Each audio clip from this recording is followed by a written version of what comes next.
Good morning. See if the light learns to adjust today. I don't think so. Looks like it's going to be dark. That's okay. I'm Jim Adkins, and this is Adkins.life, our channel here for self-improvement. I don't know what we're going to call it yet, but we'll just start there. What we're doing this workshop, this 6-day workshop, is on how to achieve your goals. So today being day 5, we're going to talk about holding yourself accountable or finding accountability from others and other sources to keep you on track. And with regards to staying on track, we're going to talk about sensory acuity. I'm going to give you some tips on how to figure out when you're off track and how to get back on track. So this is day 5. Let's review the last 4 days real quick. Day 1 was about you figuring out what your goals actually are, learning how to recognize a goal or how to set a goal. And morning, sir. What we did is we looked at, a lot of things, some holy crap goals, some little daily goals, some minute by minute goals if you wanted to, and hopefully you wrote some down. And then later you went back and you looked at your paper and you decided that these are the most important ones. And these really are not, they're just something I was thinking about. And hi, Cindy. And then, so that was day 1, learning to write our goals. Now, as we go forward, let me just say this. This 6-day workshop can be the starting point of your goal for next week if you want. You didn't have to start this week. If you did, bravo. If you didn't, make sure you're taking good notes. And tomorrow, or today if you want, sometime in the next 2 days, I want you to go back and review the notes so you can hit the ground running on Sunday. So if you're using this as a launch pad, the 6-day workshop, Sunday is going to be your day. Sunday is the day, okay? Unless, I don't know, you can make it Friday if you want to. Don't let me tell you what to do. All right, so the first day was about your goals, figuring out what they are and setting them. Day 2 then became about your why. For every goal that you set or think you want to achieve or know that you want to achieve, I asked you to come up with a reason why. The reason why is more powerful than any how you'll ever have and should always come first. Now, wait, let me take the word away, should. People should all over themselves. Why comes first. How comes easy. Okay? No should, just do it that way. It just works really well. We talked a little bit about the power of goals and what makes them magic. Remember what I said, that when your brain, when you write it down, when you get it out of here and you put it on paper, your brain goes into automatic pilot because you've told it that there's dis-ease, there's uncomfort, there's a gap between where you are and where you want to be, where you're going to be. And your brain shifts into gear immediately to try to fill that gap, close that gap, make it a reality. It does. It's already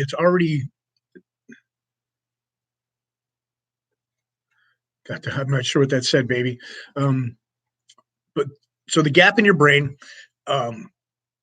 it starts to close. I'm sorry, my wife messaged me, and you know how she gets me. She just, my brain goes right back to, did I kiss her this morning?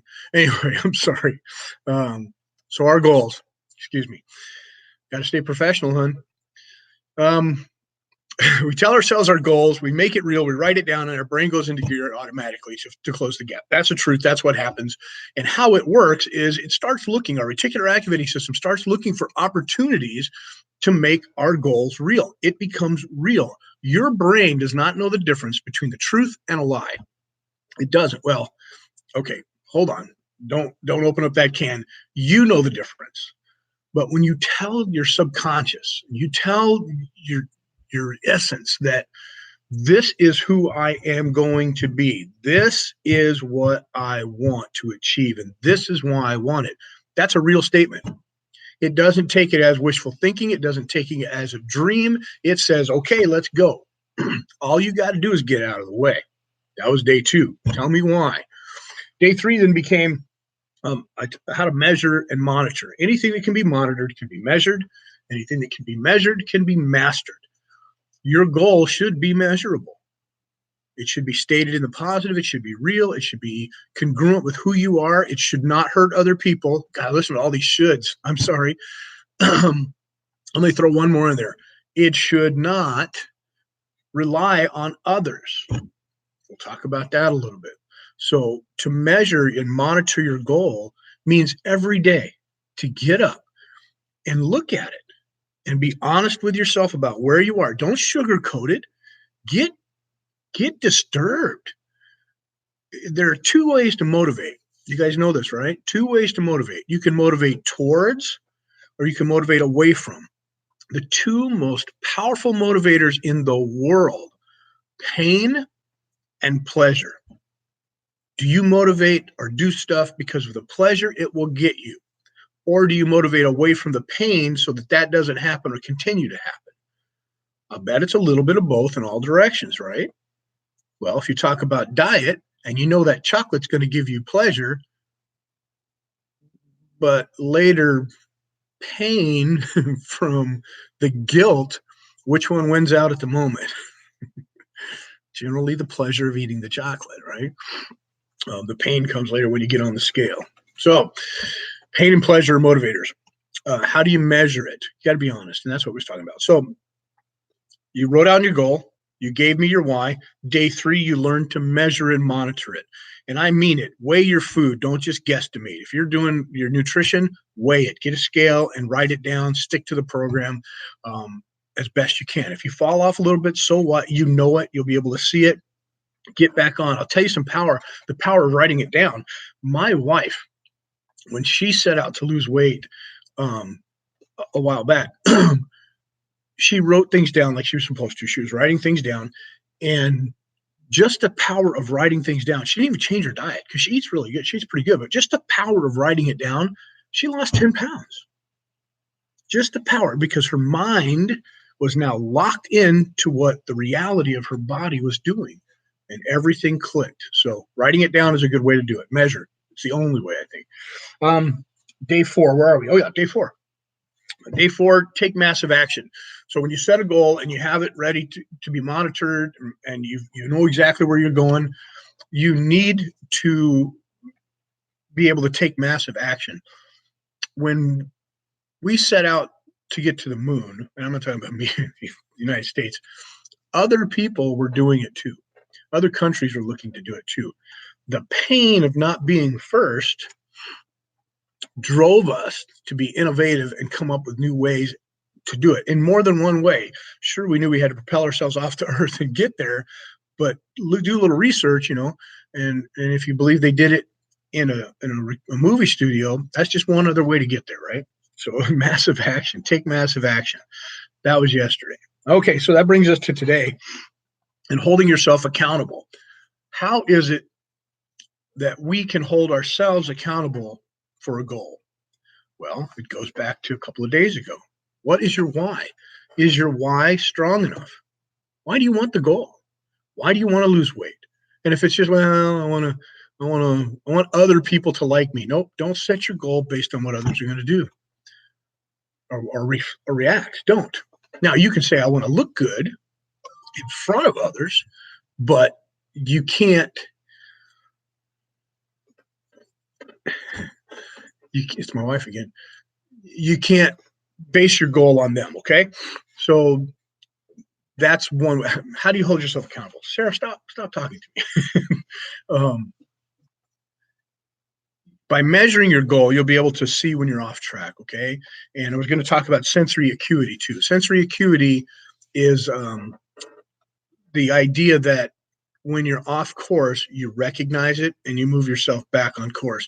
An example that I like to give is a plane.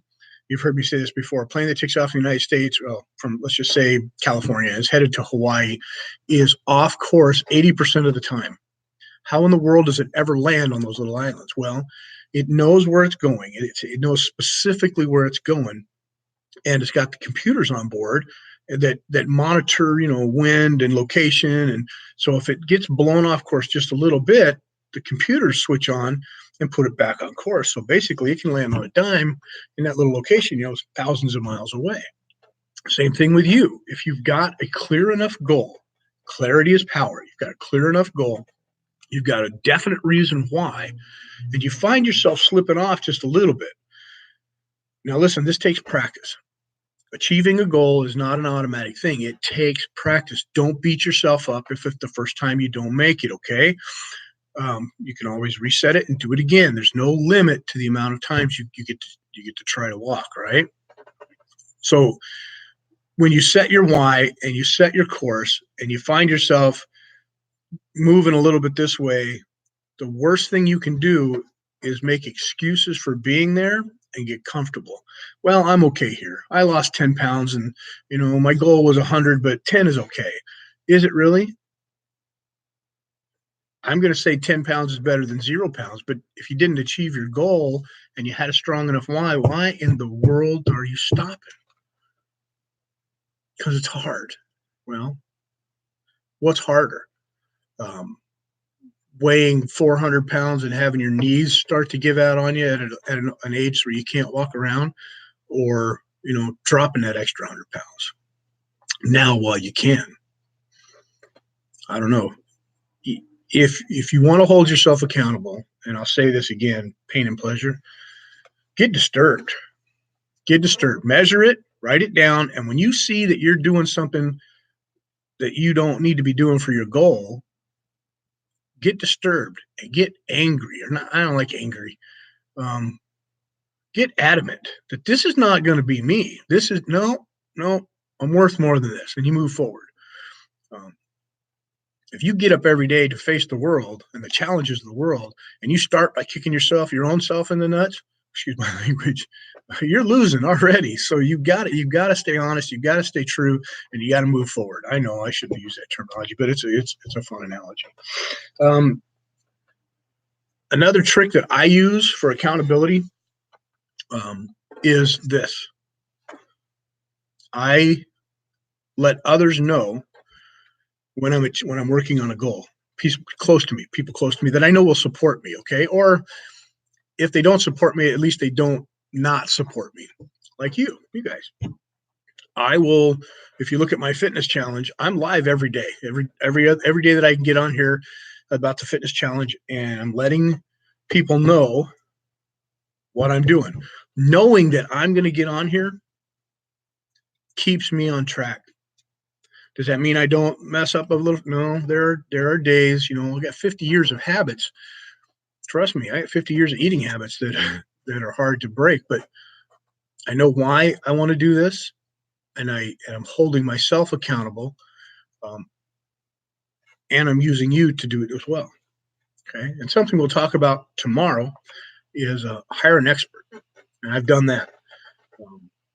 As a coach myself, life coach, health coach, professional business consultant, I know the value of a coach. The funny thing is I wasn't using it to my full benefit. I have a coach. I am a coach. When I set out to learn something and become an expert, I don't think I'm smart enough to go online and figure everything out for myself. That's just not going to happen. And the same thing with you. I mean, you can get information like this, but when it comes right down to it, if it becomes really, really important and you can't seem to just break that last hurdle, hire an expert. Really, reach out and hire an expert. It's worth every penny. Get a good one. Don't get a bozo. Get somebody that believes in what you're doing and knows what they're doing. Get somebody who's positive too. Don't. There's some coaches out there that are the negative ones that, this is terrible and you can't. So find a good coach. That'll be tomorrow. All right. Hold yourself accountable. Sensory acuity. What are the two tricks? One, have a good reason why. Have a strong reason why. Make it measurable. Make it monitored. That's how you hold yourself accountable. Do you punish yourself? I don't know. Do you? You can. Do you reward yourself? I don't know. Do you? You can.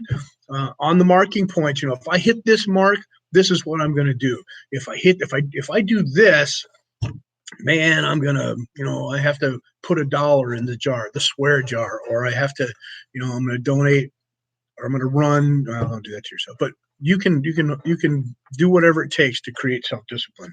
If you want some ideas, you can contact me privately and I will help you with that. One thing I will tell you about goals, and I'll tell you, actually, we'll go ahead and talk about this on Facebook. I'll go live on Facebook right now and finish up this thought. But today, for the workshop, day 1 was set your goals. Day 2 was find your reason why. Day 3, learn to measure and monitor your goals. Okay, day 4 was take massive action. Today, day 5, learn to hold yourself accountable or find others that will do that. If you're going to lose weight and you have a date to do it, take before photos. It's a great way to create pain and move away. And then set a professional photo session. This is just an idea.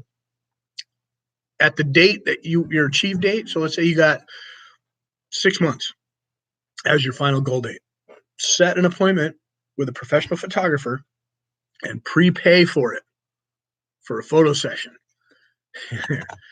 See how accountable that makes you. All right, I love you. This is day 5. Tomorrow's day 6. We'll talk about hiring or finding an expert to help you out, and we'll wrap it all up, and we'll hit the ground running. Okay, I love you. I'm going over to Facebook now to talk live. We'll see. I want your opinions, and I want your feedback. And I got something to tell you about people. One of my clients, actually a friend client, who set her goals based on what other people might be doing, and in a heartbeat felt that their goals were squashed and could. We're going to talk about how to overcome that hurdle on Facebook. All right, on your mark, get set. You got this. Go.